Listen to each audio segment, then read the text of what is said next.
গুৱাহাটী মহানগৰীৰ মাজমজিয়াত পুনৰ এক চাঞ্চল্যকৰ ঘটনা সংঘটিত হৈছে পিস্তল দেখুৱাই ৰাজপথত এগৰাকী মহিলাৰ পৰা সোণৰ চেন কাঢ়ি লৈ গৈছে বাইকত অহা দুটা চিলনী চোৰে গুৱাহাটী মহানগৰীৰ মালিগাঁৱৰ গোশালাত এই ঘটনা সংঘটিত হৈছে আৰু ডকাইতে মহিলাগৰাকীৰ পৰা লুটি লৈ গৈছে সোণৰ অলংকাৰ আৰু এই ঘটনা সমগ্ৰ দৃশ্য আছে এই ডকাইতি কাণ্ডৰ সমগ্ৰ দৃশ্য সিসিটিভি কেমেৰাত বন্দী হৈছে আৰু এইদৰে এতিয়া স্মাৰ্ট আৰক্ষীক প্ৰতিটো মুহূৰ্ততে চ্যালেঞ্জ কৰিছে গভাইত চুৰে প্ৰতিটো মুহূৰ্তত স্মাৰ্ট আৰক্ষীক নাকত ধৰি চাকত ঘূৰাইছে এই গভাইত চুৰে কোনো এটা মুহূৰ্তত গুৱাহাটী মহানগৰীৰ ৰাজপথত খোজ কাঢ়িবলৈ এতিয়া সাধাৰণ পথচাৰীৰ চিন্তা হৈছে কাৰণ যিকোনো মুহূৰ্ততেই অঘটন সংঘটিত হ'ব পাৰে যিকোনো মুহূৰ্ততেই চিলনী চোৰৰ টাৰ্গেট আপুনি হ'ব পাৰে মই দৃশ্যাংশ আপোনালোকক দেখুৱাব বিচাৰিছোঁ এয়া গুৱাহাটী মহানগৰীৰ মালিগাঁৱৰ গোশালাৰ দৃশ্য ইয়াত এই দুজন বাইক চোৰক আপোনালোকে প্ৰত্যক্ষ কৰিছে বাইকত অহা দুটা চিলনী চোৰ এইদৰে বাইকত আহিছিল আৰু এই মহিলাগৰাকী যিগৰাকী আহি আছে এই মহিলাগৰাকীক টাৰ্গেট কৰে তেওঁলোকে ঘূৰি যায় আৰু এইখিনি সময়তেই চুৰিকাণ্ড সংঘটিত কৰিছে চুৰিকাণ্ডৰ দৃশ্যাংশ আপোনালোকক দেখুৱাইছোঁ এইগৰাকী মহিলা আহি আছে আৰু এই চোৰজনে মহিলাগৰাকীক টাৰ্গেট কৰিব আৰু ৰাজপথৰ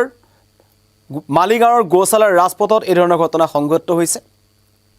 আৰু ইয়াৰ পিছত প্ৰশ্ন উত্থাপন হৈছে যে কেনেকৈ সম্ভৱ এইদৰে টানি সেইডাল চেইন তাৰ পৰা লৈ এইদৰে নিৰ্বিঘ্নে পলায়ন কৰিছে আৰু পিস্তল হাতত আছে এই অপৰাধীসমূহৰ হাতে হাতে এতিয়া পিস্তল আছে মই পুনৰ এই দৃশ্যাংশ দেখুৱাম সেই দৃশ্যাংশখিনি য'ত সংঘটিত হৈছিল এইদৰে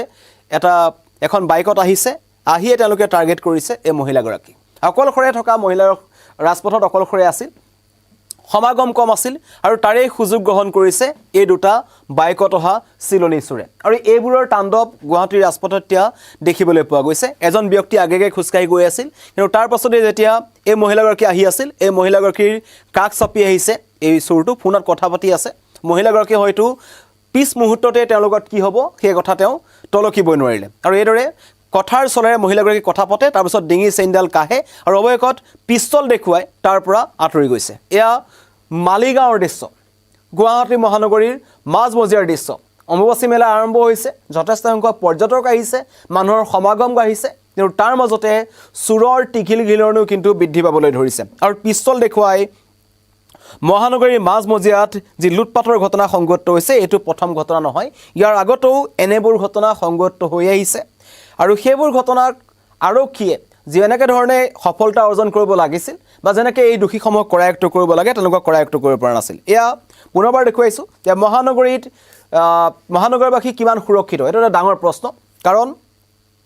অলিয়ে গলিয়ে ঘূৰি ফুৰিছে এনেকুৱা চিলনী চোৰসমূহ আৰু তাতকৈ ডাঙৰ কথা এই সাধাৰণ চিলনী চোৰবোৰৰ হাতত এতিয়া অবৈধ মাৰণাস্ত্ৰ আছে পিস্তল তেওঁলোকে লৈ আহিছে এওঁলোকে ডকাইতি কাণ্ড সংঘটিত কৰিব পাৰে এওঁলোকে গুলি চলাই দিব পাৰে কাৰণ ড্ৰাগছ আসক্ত এওঁলোক আৰু কম টকাৰ কাৰণে তেওঁলোকে 30,000-40,000 টকাৰ কাৰণে তেওঁলোকে বা 10-5,000 টকাৰ কাৰণে তেওঁলোকে চুৰি কাৰ্যত লিপ্ত হয় আৰু তেনে পৰিস্থিতিত এনেকুৱা একাংশ সৰু অপৰাধীৰ হাতে হাতে পিস্তল গৈ পৰা আহিছে কোনে সেই পিস্তল যোগান ধৰিছে এই অবৈধ মাৰণাস্ত্ৰ যোগান ধৰা চক্ৰটো কোন কেনেকৈ ক্ৰয় কৰে এই এনেকুৱা সদস্যসকলৰ এটা ডাঙৰ গেং আছে নেকি কোনোবা গেং লিডাৰ আছে নেকি তেওঁলোকক সেই গেং লিডাৰসমূহে পিস্তল আনি দিয়ে নেকি সেইবোৰ প্ৰশ্ন উত্থাপন হ'ব কিন্তু পুনৰবাৰ জনাইছোঁ যে সিসি কেমেৰাত বন্দী হৈছে চুৰিকাণ্ডৰ সমগ্ৰ দৃশ্যটো আৰু মই পুনৰবাৰ কৈছোঁ যে এইদৰে এগৰাকী মহিলাক অকলশৰে পাই প্ৰথমতে কথা পাতিছে তাৰপিছত নিৰ্বিঘ্নে দিনৰ পোহৰতেই গুৱাহাটী মহানগৰীৰ মাজমজিয়াত ডিঙিৰ পৰা চেইন কাঢ়ি দুটা চিলনী চোৰে পলায়ন কৰিছে এখন বাইকত আহিছে এয়া হৈছে চোৰৰ মৰ্ষা আৰু গুৱাহাটীৰ যি স্মাৰ্ট আৰক্ষী আছে বা মহানগৰ আৰক্ষী আছে তেওঁলোকক কেৰেপ নকৰে এই চোৰসমূহে কেৱল মালিগাঁও গোশালা বুলিয়ে নহয় বিভিন্ন প্ৰান্তত চুৰিকাণ্ডৰ ঘটনা সংঘটিত হৈ আহিছে আমি প্ৰত্যেক দিনাখনেই প্ৰতিটো দিনতে আচলতে এনেকুৱা ধৰণৰ খবৰ আপোনালোকক জনাই যাওঁ কিন্তু তাৰ পাছতো এইসমূহক নাকি লগাবলৈ সক্ষম হোৱা নাই মহানগৰ আৰক্ষী ক'ত ক্ৰতি ৰৈ গৈছে আৰক্ষীতকৈ আগত দৌৰিছে চোৰ আৰক্ষীতকৈ আগত দৌৰিছে ডকাইত কিন্তু ক'ৰবাত নহয় ক'ৰবাত এই ক্ষেত্ৰত মহানগৰ আৰক্ষী যে বিফল হৈছে তেওঁলোকে যে অপৰাধী কৰাৰ ক্ষেত্ৰত তেওঁলোকে সফল হোৱা নাই সেইবোৰ কিন্তু এতিয়া স্পষ্ট হৈ পৰিছে আৰু মহানগৰীৰ মালিগাঁৱৰ এইকাৰণেই কৈ আছোঁ এই ঘটনাটো আজি সংঘটিত হৈছে কাৰণ অম্বুবাচী মেলা আৰম্ভ হৈছে অম্বুবাচী মেলাৰ সময়ত দেশৰ বিভিন্ন প্ৰান্তৰ লোকসকল অসমলৈ আহে এতিয়া যি অসমৰ সমগ্ৰ বিশ্বৰ সন্মুখত অসমৰ নতুন পৰিচয় দাঙি ধৰা হৈছে যে অসম আটক ধুনীয়াকৈ সজাই পৰাই তোলা হৈছে ইয়াত আমাৰ ডাঙৰ উদ্যোগ আহি আছে ছেমিকণ্ডাক্টৰ প্ৰকল্প আহিছে বিভিন্ন ধৰণৰ কাম হ'বলৈ গৈ আছে কিন্তু ডাঙৰ ডাঙৰ উদ্যোগসমূহ আহিব কিন্তু তেনে পৰিস্থিতিত গুৱাহাটী মহানগৰীৰ যিসকল লোক আছে যিসকল মহিলাসকল আছে যিসকল ছাত্ৰ ছাত্ৰীসকল আছে তেওঁলোক কিমান সুৰক্ষিত ৰাজপথত যদি খোজকাঢ়িবই নোৱাৰে তেন্তে সেই অঞ্চলসমূহলৈ কোন আহিব আৰু এই যিগৰাকী মহিলা যিগৰাকী সোণৰ চেইন কাঢ়ি লৈ গৈ যোৱা হৈছে তাৰ ডিঙিৰ পৰা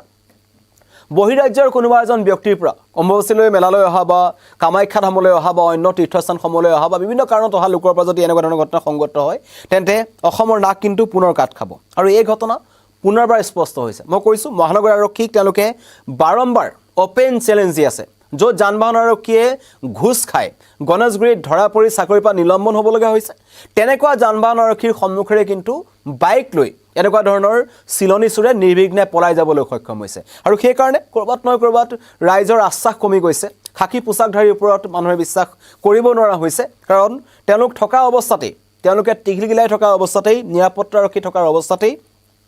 এই ধৰণৰ ঘটনা সংঘটিত হৈছে আৰু এইটো যি ঘটনা সংঘটিত হ'ল এইটো গৌচালা থানাৰ একেবাৰে ওচৰতে হৈছে অকণমান আগলৈ যদি আমি আহি পাওঁ তাত ট্ৰেফিক পইণ্ট আছে আৰু যোন জেগাত ঘটনাটো সংঘটিত হৈছে এইটো জনসমাগম থকা এটা জেগা